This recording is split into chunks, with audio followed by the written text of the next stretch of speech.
ಮದನ್ ಕನ್ನಡ ಸುಸ್ವಾಗತ. ಇಂದಿನ ವಿಷಯ ರಾಜಕೀಯ ಪಕ್ಷ ಆರಂಭಿಸಿದ ನಟ ವಿಜಯ್. ನಟ ವಿಜಯ್ ಅವರು ತಮ್ಮ ರಾಜಕೀಯ ಪಕ್ಷವಾದ ತಮಿಳಗ ವೆಟ್ರಿ ಕಳಗಂ (ಟಿವಿಕೆ) 2026ರ ವಿಧಾನಸಭಾ ಸಾರ್ವತ್ರಿಕ ಚುನಾವಣೆಯಲ್ಲಿ ಭಾಗವಹಿಸುವುದಾಗಿ ಅಧಿಕೃತವಾಗಿ ಘೋಷಿಸಿದ್ದಾರೆ.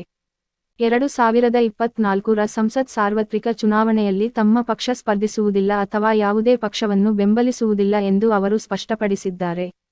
ಅಧಿಕೃತ ಘೋಷಣೆಯ ಮೂಲಕ ಕಳೆದ ಕೆಲವು ತಿಂಗಳುಗಳಿಂದ ತಮ್ಮ ರಾಜಕೀಯ ಪ್ರವೇಶದ ಬಗ್ಗೆ ಇದ್ದ ಊಹಾಪೋಹಗಳಿಗೆ ತೆರೆ ಎಳೆದಿದ್ದಾರೆ.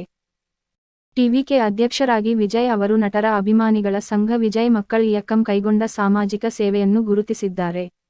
ಅವರು ರಾಜಕೀಯ ಘಟಕದ ಅಗತ್ಯವನ್ನು ಒತ್ತಿ ಹೇಳಿದರು. ಸ್ವಯಂ ಸೇವಾ ಸಂಸ್ಥೆಯು ಸಮಗ್ರ ಸಾಮಾಜಿಕ, ಆರ್ಥಿಕ ಮತ್ತು ರಾಜಕೀಯ ಸುಧಾರಣೆಗಳನ್ನು ತರಲು ಸಾಧ್ಯವಿಲ್ಲ. ರಾಜಕೀಯ ಶಕ್ತಿ ಅತ್ಯಗತ್ಯ.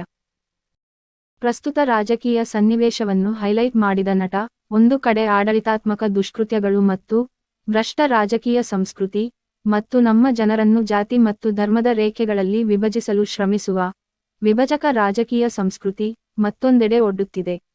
ನಮ್ಮ ಏಕತೆ ಮತ್ತು ಪ್ರಗತಿಗೆ ಸವಾಲುಗಳು. ಕೋಟ್.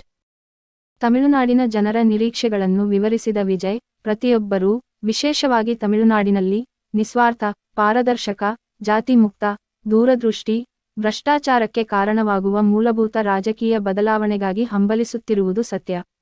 ಉಚಿತ ದಕ್ಷ ಆಡಳಿತ. ಕೋಟ್. ಎಲ್ಲಕ್ಕಿಂತ ಮುಖ್ಯವಾಗಿ, ರಾಜಕೀಯವು ತಮಿಳುನಾಡಿನಲ್ಲಿ ನಿಕಟವಾಗಿರುವ ತತ್ವಗಳನ್ನು ಆಧರಿಸಿರಬೇಕು. ಜನ್ಮದಲ್ಲಿ ಎಲ್ಲರೂ ಸಮಾನರು. ಅಂತಹ ಮೂಲಭೂತ ರಾಜಕೀಯ ಬದಲಾವಣೆಯು ಜನರ ಪ್ರೀತಿ ಮತ್ತು ಪ್ರೀತಿಯನ್ನು ಗಳಿಸಿದವರಿಂದ ಮಾತ್ರ ಸಾಧ್ಯ ಎಂದು ಅವರು ಹೇಳಿದರು. ತಮ್ಮ ರಾಜಕೀಯ ಪಕ್ಷದ ಬಗ್ಗೆ ಒಳನೋಟಗಳನ್ನು ಒದಗಿಸಿದ ಅವರು, ತಮ್ಮ ಪರವಾಗಿ ತಮಿಳುಗ ವೆಟ್ರಿ ಕಳಗಂ ಅನ್ನು ಶುಕ್ರವಾರ ಇಸಿಐನಲ್ಲಿ ನೋಂದಾಯಿಸಲು ಕ್ರಮ ಕೈಗೊಳ್ಳಲಾಗಿದೆ ಎಂದು ಹೇಳಿದರು. ಈ ಹಿಂದೆ ಪಕ್ಷದ ಅಧ್ಯಕ್ಷರು ಮತ್ತು ಪಕ್ಷದ ಪ್ರಧಾನ ಕಚೇರಿಯ ಪದಾಧಿಕಾರಿಗಳನ್ನು ಸಾಮಾನ್ಯ ಸಭೆ ಮತ್ತು ಕಾರ್ಯಕಾರಿ ಸಮಿತಿ ಸಭೆಯಲ್ಲಿ ಆಯ್ಕೆ ಮಾಡಲಾಗುತ್ತಿತ್ತು ಮತ್ತು ಪಕ್ಷದ ಉಪ ಕಾನೂನುಗಳಿಗೆ ದೇಹದ ಅನುಮೋದನೆಯನ್ನು ಪಡೆಯಲಾಗಿದೆ ಎಂದು ಅವರು ಹೇಳಿದರು.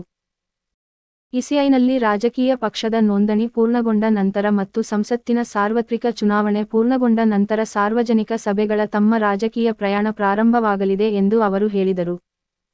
ರಾಜಕೀಯ ಎನ್ನುವುದು ವೃತ್ತಿಜೀವನದ ಮತ್ತೊಂದು ಹೆಜ್ಜೆಯಲ್ಲ ಎಂದು ವಿಜಯ್ ಹೇಳಿದ್ದಾರೆ. ಹಲವು ಜನರಿಂದ ಪಾಠ ಕಲಿತು ರಾಜಕೀಯಕ್ಕೆ ಸಾಕಷ್ಟು ತಯಾರಿ ಮಾಡಿಕೊಂಡಿದ್ದೇನೆ ಎಂದರು. ರಾಜಕೀಯ ನನಗೆ ಹವ್ಯಾಸವಲ್ಲ, ಅದು ನನ್ನ ಆಳವಾದ ಆಸೆ.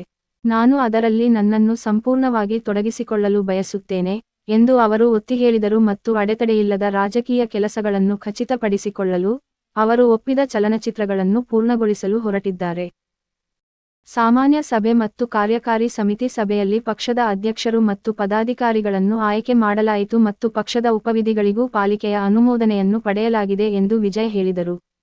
ಪಕ್ಷದ ನೋಂದಣಿ ಮತ್ತು ಮುಂಬರುವ ಲೋಕಸಭಾ ಚುನಾವಣೆಯ ನಂತರ ಸಾರ್ವಜನಿಕ ಸಭೆಗಳ ತಮ್ಮ ರಾಜಕೀಯ ಪ್ರಯಾಣ ಪ್ರಾರಂಭವಾಗಲಿದೆ ಎಂದು ಅವರು ಹೇಳಿದರು. ಈ ವಿಷಯ ನಿಮಗೆ ಇಷ್ಟವಾಗಿದೆಯಾ? ದಯವಿಟ್ಟು ಹಂಚಿಕೊಳ್ಳಿ ಮತ್ತು ಅಭಿಪ್ರಾಯ ತಿಳಿಸಿ. ನೋಡುವುದಕ್ಕೆ ಧನ್ಯವಾದಗಳು. ದಯವಿಟ್ಟು ನಮ್ಮ ಸೇನೆಗೆ ಗುಂಪು ಸೇರುವ. ಮದನ್.